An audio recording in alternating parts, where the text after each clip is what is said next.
Welcome to the Genius Factory. Enjoy the video. In this video, I will show how to open Nissan Altima gas tank.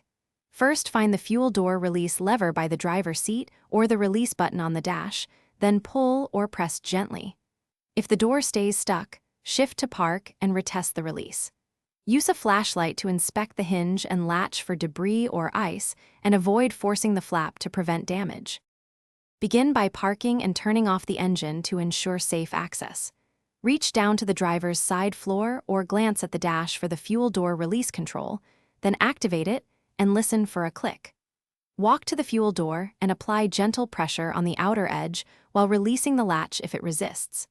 Never use excessive force, and inspect the hinge area for ice or debris that may block the door. If this guide is helping you, please subscribe and like the video to support more content. Quick recommendation: life's too short for cheap socks. Go darn tough with a lifetime warranty, perfect for long drives and garage work. I find they save me from sore feet on service days, and they just last forever. Check the description for the link and other deals, then now let's get back to the video. If normal release fails, open the trunk and locate the manual override cable or access panel to release the fuel door. Use silicone spray sparingly on the latch and hinge to ease movement without attracting dirt.